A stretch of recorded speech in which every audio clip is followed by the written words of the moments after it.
Friends, welcome back. It's campaign setting 3.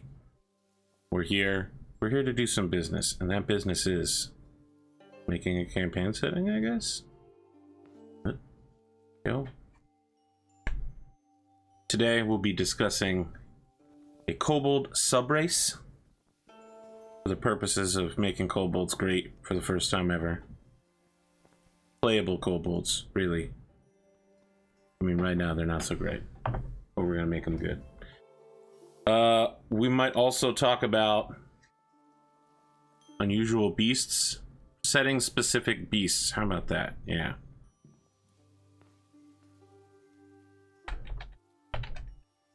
Then we'll be filling out the rest of the nations and talking about a world map if we have time. All right, so we've got these kobolds. What do? They are called dragon favored. They are larger kobolds that are not terrible. Shocking, I know. They do this by getting the favor of a dragon at some point. So kobolds are typically cowardly, groveling beggars who seek out dragons, and they're like, yo, what's up, dragons? We just want to serve you. So every once in a while, a dragon needs someone to like bring them reading material or news of the outside world. So like scribes, bards, agents of the material world, the dragons will bestow some favor upon the kobolds, and it changes them. Changes that specific kobold, but those changes get passed on to their kids. And so with enough time and enough dragon favored and enough kobolds, you're going to get your own specific subrace called the dragon favored, who's either they specifically or someone in their ancestral past gain the favor of dragons. So here we go. Ability score increase. This is going to change a little bit. So dragon favored need to be wise, and they need to be good at talking to people. So increase your wisdom and charisma scores by 1, and your strength score is reduced by 2. So this is pretty typical for kobolds to have low strength because they're so small. Age 6 to 120. Alignment doesn't matter. I'm not a big fan of racial alignment. Size 2 to 3. Well, let's say 3 to 4 feet. They're slightly bigger. 25. Well, let's say 35 to 45 pounds. Your size is small. Speed. Oop, that's in the wrong column. Speed 30 feet. Once again, we've got tabletop audio providing us with tunes. Okay, so we're gonna lose grovel, cower, and beg because it doesn't fit with these guys. Instead, they're going to, and we're also going to lose pack tactics. Instead, we're going to get Draconic Blessings. It's going to be like pack tactics. But before we do Draconic Blessings, we need to do another Draconic alignment. Each dragon blessed bears coloration of their favored dragon, and with it gains their elemental resistance. Okay, so if you are a fan of Dragonborn, you know that they get resistance to, you know, if they're gold, they get resistance to fire, I think. So should just put this works exactly like Dragonborn resistance. Draconic Blessings is after a 1-minute ritual, a dragon favored can grant their draconic alignment bonus to a number of allies equal to their charisma score for 1 hour. So this means that adventuring parties made up solely of dragon-favored kobolds of different types can provide a rainbow of colored coverage against the elements.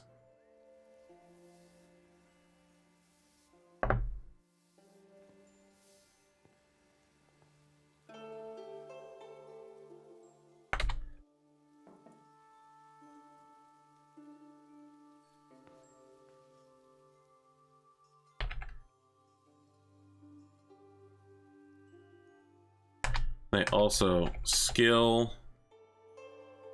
What's it called when half elves get it?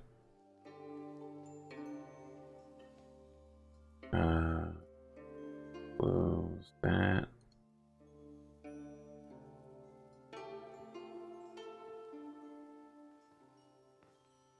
Yeah, you know, that dragon avatar, master of the 5 elements. What is it called for half elves?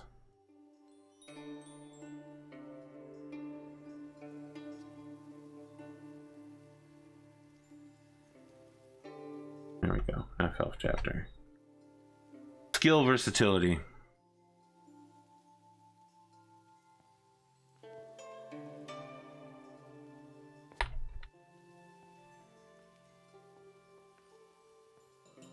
Dragon favored. Begin with proficiency and survival to help them make their way in the world. So again, their job when they are whoever the ancestral kobold is, their job is to go out into the world and find stuff and talk to people. And so for one thing, they can't have sunlight sensitivity, and for another, they need to be able to survive. And so some of those traits are passed along in the ways that matter. Now, next, we're talking about setting specific beasts.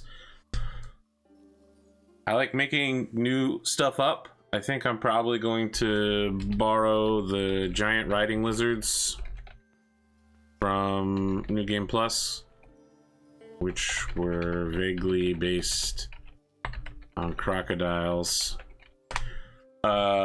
Shadow lizards are going to be this thing that the lizard folk raise. They're going to be this really dope race of super cool bros that are poor thermoregulators, just like lizard folk. But unlike lizard folk, they're not smart enough or sentient enough to know how to like cool themselves off by like caking themselves in mud and such. They instead have evolved a magical way of doing these things. They literally hop into the shadows of lizard folk or other creatures. And so they're kind of like a weird parasitic pest that doesn't really do anything to anybody. It's just that when it's too hot or too cold for them, they literally hop into somebody's shadow and just wait to come out. And then they have to, like, you know, live their lives normally after that point. I think it's a cool setting thing, and I think it'd be really cool to, like, make them a familiar subtype, because the current familiars are kind of weak. You know, crab, toad, bird. Shadow lizard seems like it'd be really cool. In Pathfinder, you could get like an improved familiar, like a imp or a pseudo dragon, and those are typically way better than like a raven. Shadow lizard. Okay, so we need to talk about the environment that these other races live in. Dragonborn don't live in any particular territory. Their territory is specific to their racial subtype. Returned didn't exist until after the dragons raised into the sky, and they also don't live in any place in particular, although I get the feeling they're going to live in the 3 great monster slayer cities overall is where you're going to find the largest concentration of them.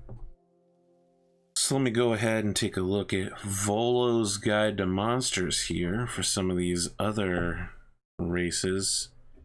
We've got island bugbears.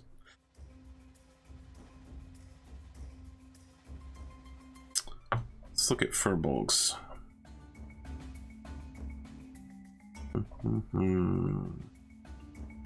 Furbolgs, they're kind of elven-y. They know about plants and animals. They can disguise themselves. That's not super great.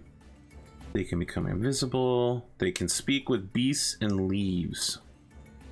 Alright, so they probably live in like a wilds land.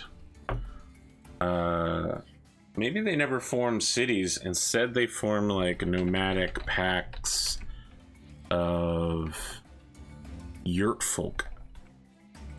So they have like giant folding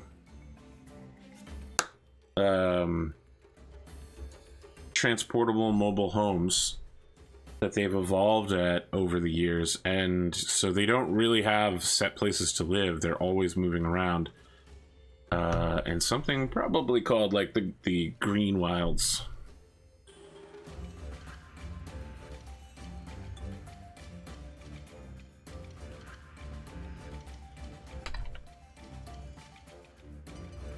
Continent 2 now has Furbolg.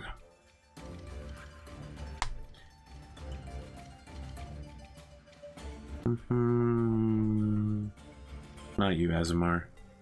Where are Goliath and Kenku? Goliath at the highest mountain peaks. Okay, well, that's pretty straightforward. Just goes ahead and tells me where they're located.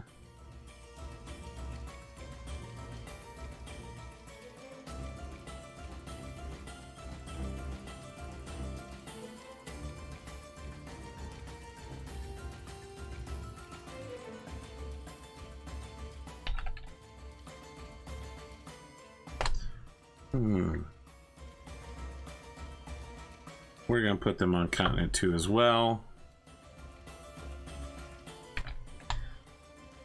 They're big on fair play. They're a little bit less murdery than the continent ones. A little strongly killish. All right, Kenku.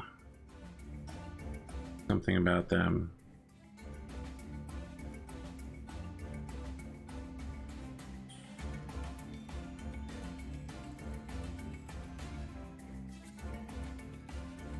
Really doesn't tell you much about where they live.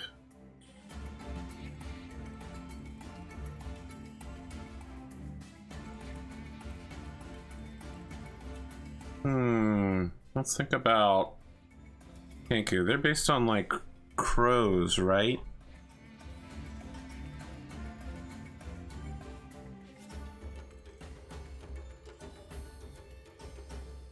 What if this world's Kenku were more like albatross?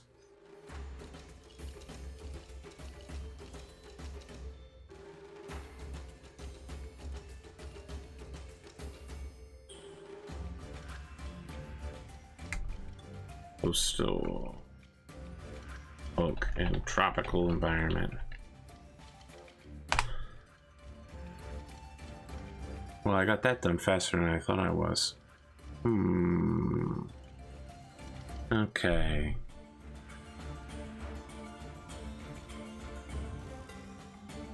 I don't really know how to do a world map from here. I'm sure I've got like some world map generators. Let me see if I can maybe do something like this. And we'll... This is not a good... How do I change the... Oh, here it is. To 1920 by 1080. That'll give you something good. Alright, so... We've got Bugbear Island over here. Then we're gonna go ahead and need something like Continent 1.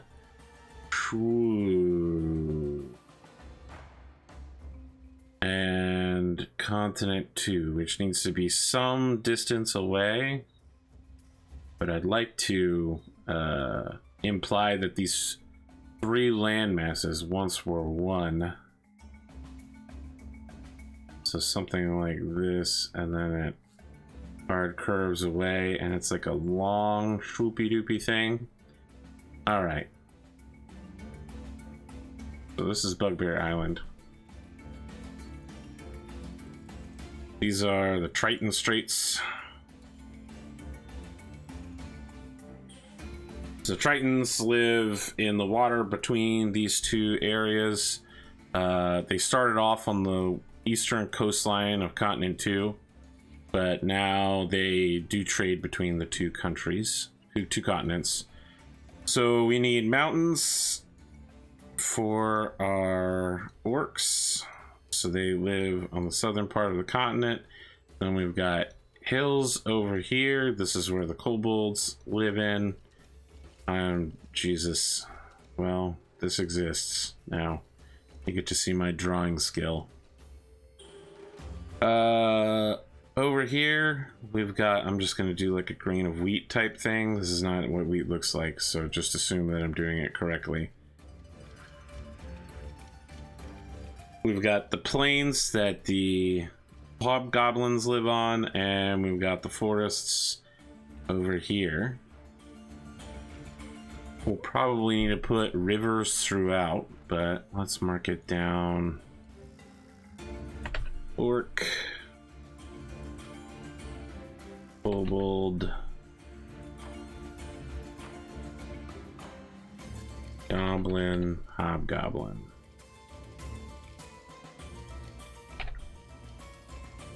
All right, so next up, we're gonna need tropics for our Kenkus. So I think they get to come down here.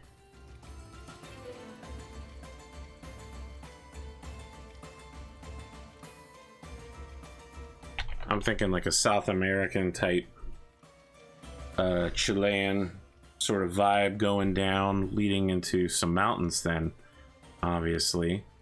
Mountains of the Goliath that separate the Kenku initially from everyone else. There'll probably be like a cool mountain pass in between two big mountain ranges that the Goliaths hold for a long time. It's like a trading pass.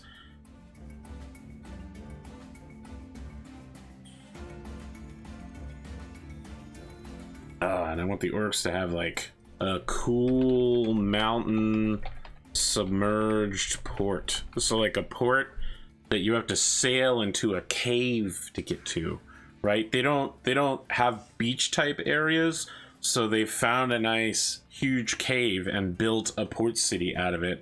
And so you have to sail inside and get towed by rowboats because there's no sail in there, and then you have to get towed back out. And that is how the nobles, the orc rulers of that city, make a whole bunch of cash, is charging people for rowboat towage. Wow, we made it happen right here, friends. Literally just created orc corruption. All right, what do we got next? We need some lizard folk. I'm thinking lizard folk, they get the west coast. Some have called it the best coast. Not me, though. I would call it worst coast, but that's how life goes.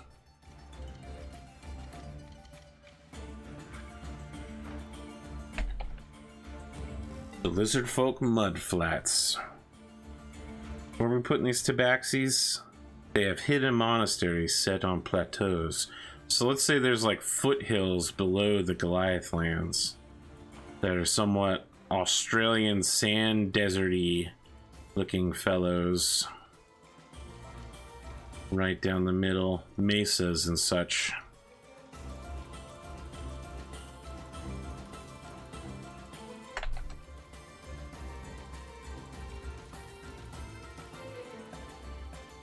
Wow, I'm almost embarrassed to be working on this. It looks horrible.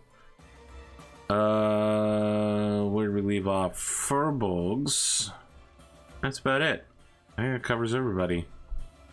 Alright, so furbolgs get a huge part of this area. Actually, it looks kind of like this.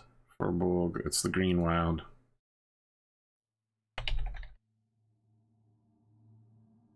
Let's put an E on the end of that.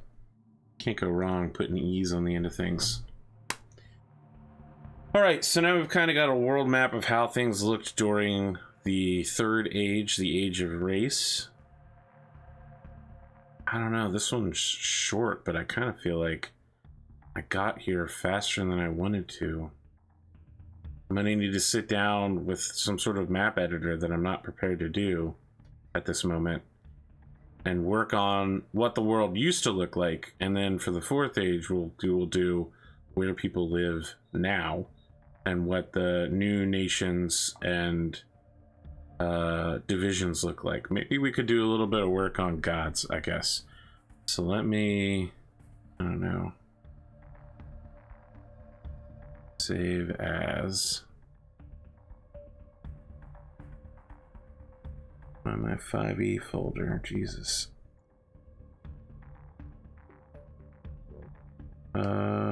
Maybe I'm gonna make a new folder specifically for this campaign setting called Unnamed Campaign Setting. Nailed it. World Map Draft. Okay. The god of trickery was the god of the moon, representing the great moon, which entices mortals to sin. I mean, look at things we associate with the moon: deception, dance, alcohol, secret plots. In the same way, in this setting, the sun is associated with the great golden dragon emperor who rose up into the sky, whose name was, maybe I didn't give him a name yet. Well, let's make a name that puts the word sun somewhere in there. Or maybe like star. No, I mean sun makes it really easy.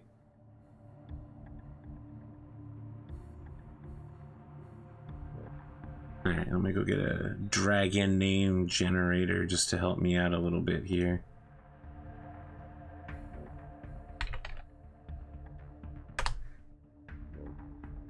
Dragon name generator. Sunzareth. Sunzareth. It's hard to pronounce. Sun Unit. Sun. No. Why do all these have to be Sunzion? That's not terrible. Sunzion, the last tyrant. Alright. And that's why we call it the sun.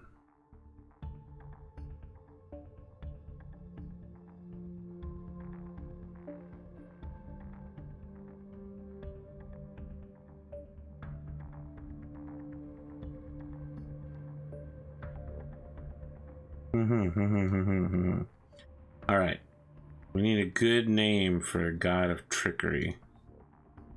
The god of the moon. Probably the moon and the god of the moon share a name.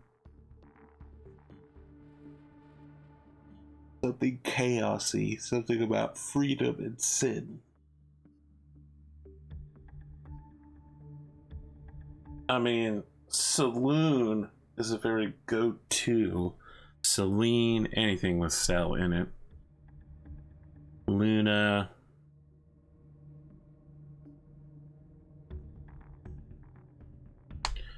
The word for moon in other languages. Oh, yeah. All right, let's look for something kind of feminine sounding. Tungle.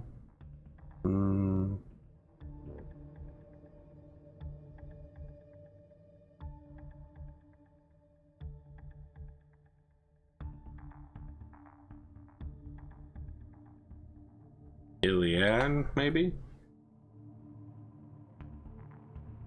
Maybe. I'll put a question mark next to it. Alright. So that's one of the Chaos Gods. We haven't really talked about it, but the primary push in this world is not good versus evil, since almost everybody knows that good people go to heaven and bad people die a horrifying ultra death. So, you know, people don't openly talk about being bad unless they live in an evil land. Law and chaos are where you get things like crusades and open religious battles and debates and theocratic things, secular and non-secular. So, I mean, for the fourth age, the current age, we'll need to have something like that and the kind of subdivisions on it. God of War. Let's kind of look at what they say about war. Thing is, I don't need to know all of these things, technically. But if you don't make them, then people are going to be like, well, I wanted to play a cleric, but you don't have the gods for it yet.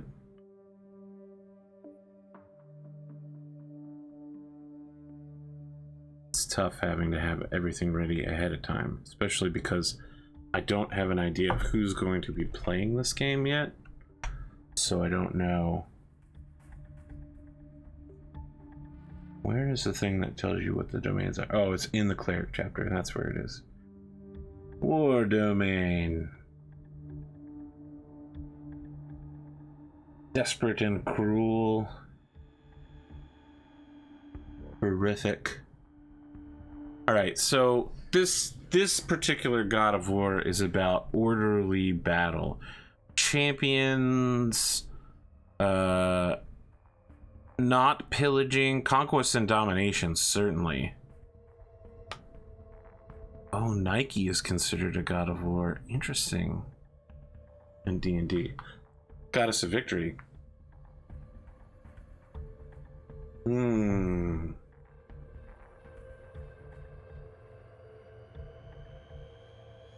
Maybe I can... This is a long shot, but AD&D's been around for a while.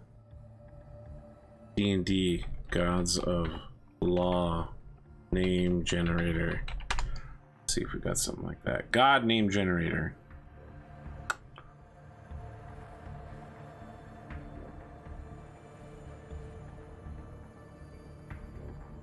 Guitar.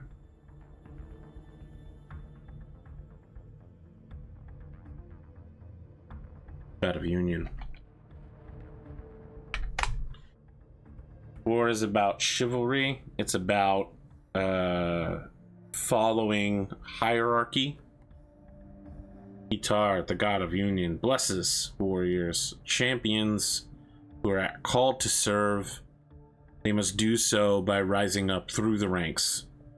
You know, that kind of lone hero shit doesn't fly with guitar. You have to work your way up and you have to be recognized along the way. That's just who he is, man.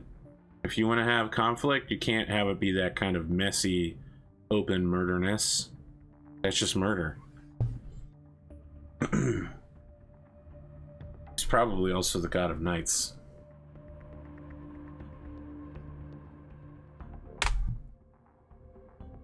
Forge domain. Well, that's not in the player's handbook, so I will need to go to D&D Beyond.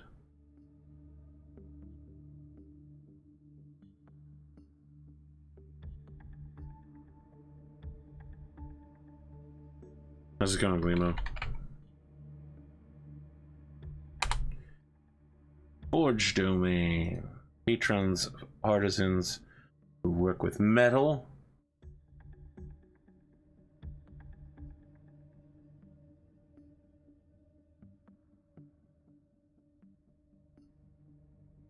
Patience and hard work. Interesting. Creating of things.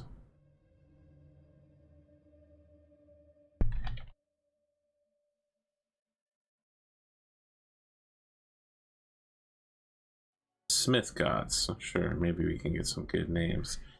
Festus, I hadn't considered that, but it immediately makes sense.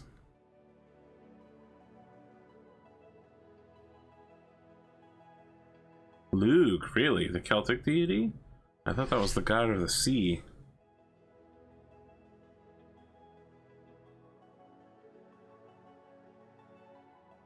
God of spears. Oh, his father is the sea god. Alright.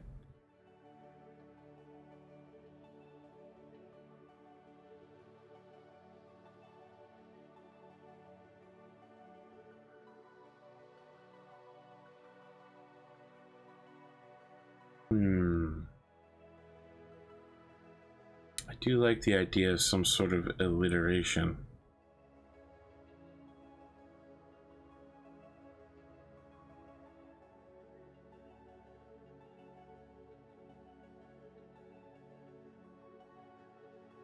Samil, Samir, Savin. The god of metal and art.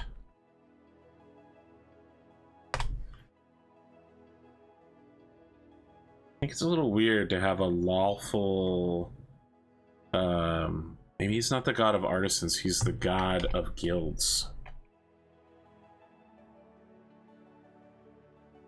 So there's, I never think of art creation as a lawful or orderly act, but certainly forming a artistic guild and creating things under orderly circumstances is much more lawful.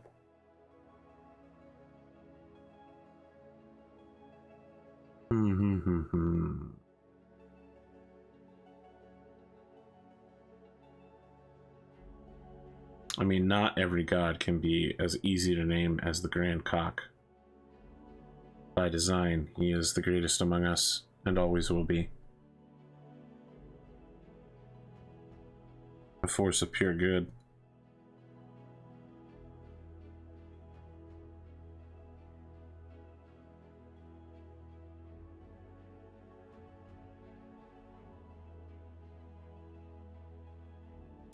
I don't know if I'm ready to do a knowledge god yet. That's pretty tough to make one orderly. I mean, it's going to be almost entirely about reading books and following directions.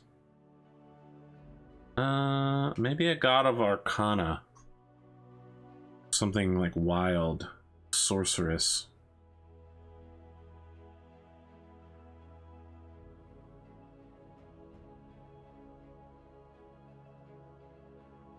Is arcana not in the original? And I literally just closed D&D Beyond. Okay.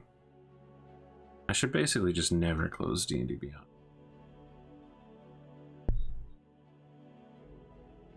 I mean, when I hear the word arcana, I basically assume it's referring to tarot cards. Arcana, magic is an energy that suffuses the multiverse and fuels creation and destruction.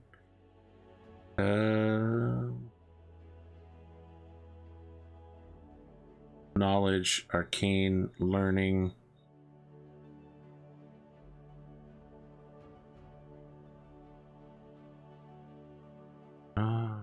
Interesting. I think that arcana is going to be the triple gods. The 3 lands. So arcana isn't represented by one god, it's represented by like a mother maiden crone type deal. I'll have to work on it, but it represents the island the bugbear lives on and the 2 continents, which is all the lands that the current group of nations knows about. The arcana god represents, each one of them represents something about those lands and the fact that they were all formed by draconic magic. So they're like a pale echo of draconicness.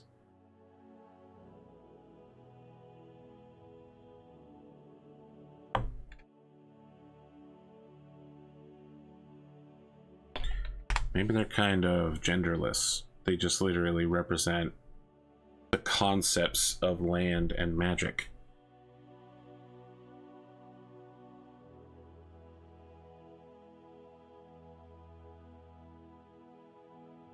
I mean, magic by its very nature is chaotic, so.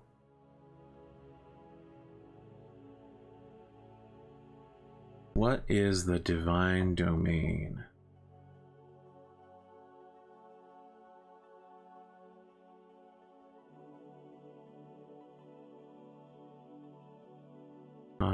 Death, Forge, Grave, Knowledge, Life, Light, Nature. I removed Order because it was too ordery.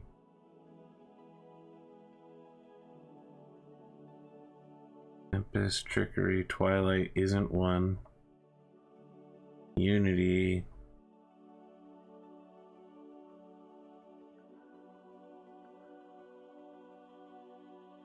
Is there not a divine domain? Why am I thinking that there is? I mean, I wrote it down, but it's not like I've ever been wrong before. Go ahead and remove.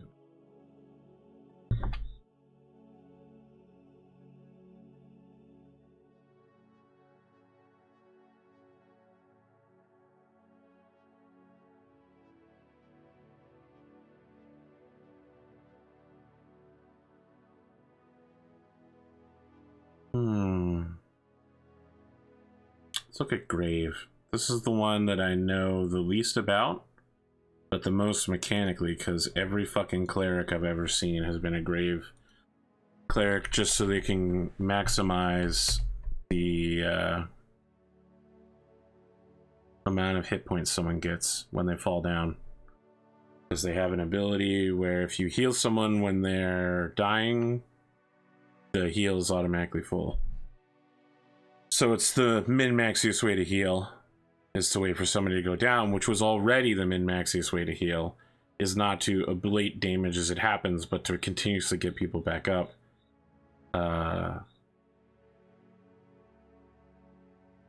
And with Grave Domain, they just pop back up with a whole bunch of hit points.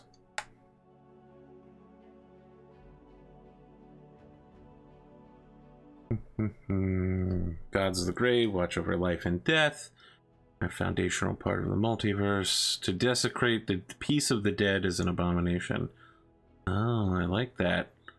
So maybe some sort of guardian spirit that takes people who are about to die. It can appear to like warn them. It also is a god of like destroying undead. It's a god of shepherding people when they die. It comforts them during their 10-day wait to be judged by the divine cock or the grand cock. So we need like a watcher god.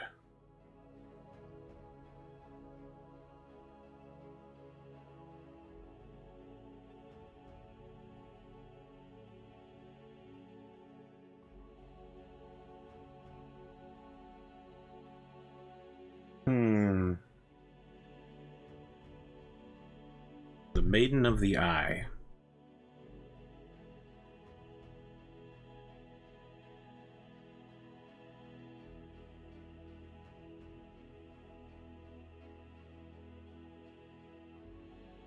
Goddess of Guardianship.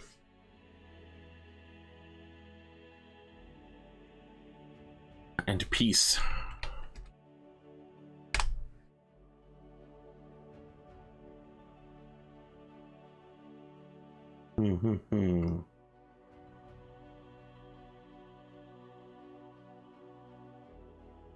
Yeah, I think that about covers it for me. Been a little low on the juice. It's Labor Day here, so I've actually been busier than normal, unusually. I know, weird, right?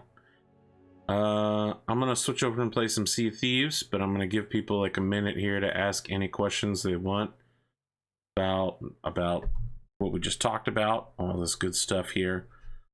And of course, leave comments on the YouTube video if you want them.